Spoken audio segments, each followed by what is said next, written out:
ፈለኩ። ታዲያ ከዚህ ሞት አይሻል? ቆይ ለምን ከዚህ አታወጭ? እዚህ ቤት ከታሰርኩኝ 9 ወር ሆኖኛል። ያለውበት ክፍል ምድር ይሁን ከላይ ይሁን አላውቅም። ታዲያ እንዴት ከዚህ ቤት ልወጣ እችላለሁ? ቀላለሁ። እኔ ቤቱን አውቀዋለሁ። እየቀለዳችሁብኝ ነው አይደል? ታዲያ እንደዛ አይደለም። እኔ ተባበርሽ ብዬ ነው። ከዚህ ቤት በወጣ እንኳን ከተማውን አላውቅም። ወዴት ሄዳለሁ? እኔ ትንጣሻለሁ። ቆይ አንቺ ማነሽ? እርግጠኛ ነሽ? አዎ እኔን መኝኝ። አሁን ተነሽ። እኔ ተስችልሽ?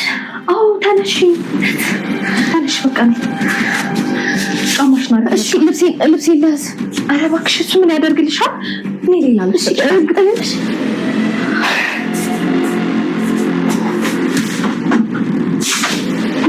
ነይ በቃ። እንዴት እንደዚህ ያልሽ? እኔ እኮ ንብረቱ እንደሚመለስ እርግጠኛ ነው። እንዴት እንደዚህ ልትቻልሽ? አይ በቃ ሳይሳካ ንብረታችን ሳይመለስ ተከሰህ ታስረህ እሱን ነገር አስበው ታውቃለህ? እንደዚህ መቼም ሊሆን አይችልም። ደግሞ ከመቼ ወዲህ ነው እንደዚህ አይነት ሀሳብ ማሰብ የጀመርሽው?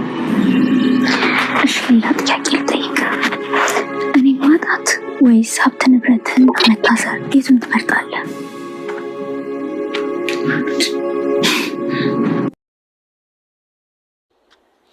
ሰላም እንዴት ናችሁ? የምሳሌ ድራማ ቤተሰቦች፣ አድማጮች፣ ተመልካቾች በያላችሁበት ሰላማችሁ ይብዛ እያልኩኝ ዛሬ በክፍል 100 ምናምን ብቅ ብያለሁ ማለት ነው። 112 እንግዲህ በባለፈው ክፍል እንዳየ ነው የዛች የእንትና ማን ነው ስሙ የሞገስ ሚስት ያ ጠበቃ እያስቸገራት ነበረ። ቤት ተቀጥሮ ነበረ እንግዲህ አልመጣም እመጣለሁ ላይ ነበሩ። እንግዲህ በስተመጨረሻም መጥቷል ማለት ነው። እንግዲህ ከመጣም አይቀር ያው ብዙ ነገር ሸክኳል አለ የሆነ ነገር ቀጥረሻል ምናምን እንደዚህ ምናምን እያላት ነበረ። እሷ ደግሞ አላረኩም እኔ ለራሴ አላስብም ወይ እንደዚህ ማረገው ብለዋለች ማለት ነው። እንግዲህ ያው እኛ ይፈጠራል ብለን ያሰብነው እንግዲህ ሌላ ነበር። እነሱ ያሰቡት ያው ዳጣና ያ መርዞ በአልጋ ስር ተደብቀው ቪዲዮ ሊቀርጹ ነበር ማለት ነው። እንግዲህ ቪዲዮ ቅረጽ ተባብለው ነበር። እንግዲህ ልጅ ሰውየው ደግሞ ሸካኪ ነው ማለት ጠርጥሯል። ያው ጥርጣሬውም ያው እውነት ነበር። ያው ከሰው ቤት ዘው ብሎ ሲገባ ያቺ እምቢ ብለው የነበረ ሴት በአንዴ እሺ ስትለው እንግዲህ ጠርጥሯል ማለት ነው። ያው ደግሞ ያስጠረጠረው አንደኛው መርዞ አንጥሶ አስረጥሶት ነበረ። ከዛ ሲያስረጥሳት ተናፍጣት በጣም ምናምን እያለች እንትና ራሱ አፋፉን እያለችው ነበረ። ከዛ እንግዲህ ድመት ነው ምናምን ብላ እንግዲህ ለመተል ሞክራለች። እሱም ያው ተታሏል ማለት ነው። ከዛ በስተመጨረሻ እነሱ የጠበቁት መሬት ላይ አወላልቁ ምናምን የራቁት ቪዲዮ ቀርጸውት ምናምን ሊያስፈራሩት ነበር። ግን ያ አልተሳካላቸው። ምክንያቱም እሱ መሬት ላይ አላወለቅም።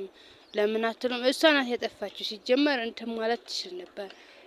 በቃ ማማለል ትችል ነበር። እንደዚህ አርግ ወደ ማለቴ በቃ ቀስ አርጋ ምናምን አትችልበትም ማለት እንደዛ አርጋ ነበር። ከዛው መሬት ላይ ማስወል ሽንቱን እንዲሸና ማድረግ ያለባት ግን አላደረገችውም። እሷ አትጠገኝ፣ ጭራሽ አትጠገኝ፣ ቤቷ ድረስ ቀጥራ አትጠገኝ ስትለው እሱ ደግሞ አላመንም።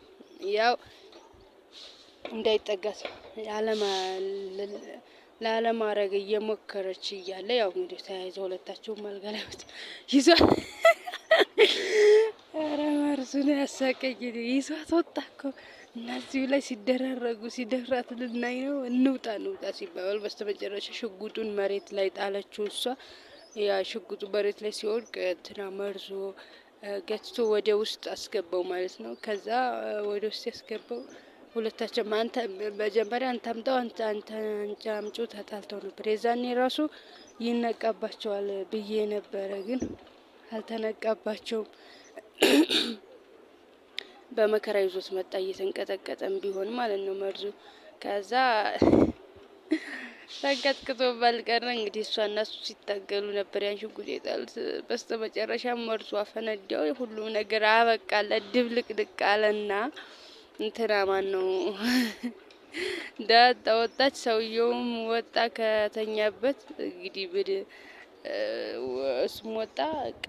ምን እንደሚፈጠር አላውቅም። ያኛው ራሱ ደንግጦ ውሃ ተፈሶበት ምናምን ደህና እጄ ደህና ነው ምናምን እያለች ነበረ። እንግዲህ የእነሱ ያው በዚህ አልቋል። በስተመጨረሻ ምን ይፈጠራል የሚለውን አናውቅም። ምክንያቱም አሁን መሬታቸው ሊያዝባቸው ይችላል ምናምን መሬት አልኩኝ ቦታቸው ምናምን ላይመለስላቸው ይችላል። እንግዲህ ምን እንደሚባል አናውቅም። ያው ለሞገስ እየነገረችው ነበረ ብትታሰርስ ቦታችን ሀብታችን ባይመለስስ ምናምን እያለችው ነበር ማለት ነው። ከዛ በቃ ብቻ እንግዲህ አላውቅም።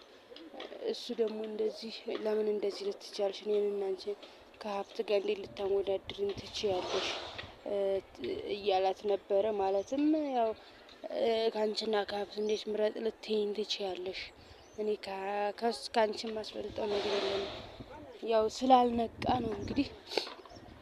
በስተመጨረሻም እንግዲህ እንትና ያቺ ማን ነበር ምሳሌ እናንተና መድብልን አይተውት ነበረ። ያው አምልጠውታል ማለት ነው። አምልጠውታል። በዚህ ካልሄድ ምናምን ላስቸግረው ነበረ። ያ ነው እሱም የአበበ ደመሳ ልጅ የአባቱ ስም ይያዛል ከሱ የዝና ማለት ነው። ከዛ ግን ያው አመልጠውታል።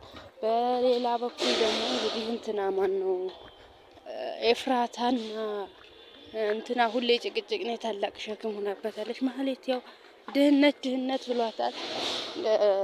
ከቤት አስወጥታታለች ማለት ነው። እንዳንቺ ጋለሞታ ከምባል መድብልን አግብቼ ብቀመጥ ይሻለኛል ምናምን ስትላት በጥፊ መታት ቤት ገብታለች። ቤት ወጣለች ማለት ነው። እንደዚህ ከምትገኝማ ቤትሽ ታጥሎልሽ ይወጣል። ነገር መጥፎ ነው፣ ያሰክራል። እዛች ከታገተችው ልጅ ጋር ልተኛ ሂዳ ነበረ። እንግዲህ የታገተችው ልጅ እንደዚህ አድርገው አግተውኝ ነው ከታገቱት 9 ወሬ ነው ምናምን ብላ ነግራታለች ማለት ነው። እነሱ እንዳገቷት ነግራታለች። ከዛ እዚህ ቤት አስወጣሻለሁ ነይ እንውጣ እና እንደዚህ ከምትኝ እኔ ላስወጣሽ ብላ ይዛት ትሄዳለች ማለት ነው።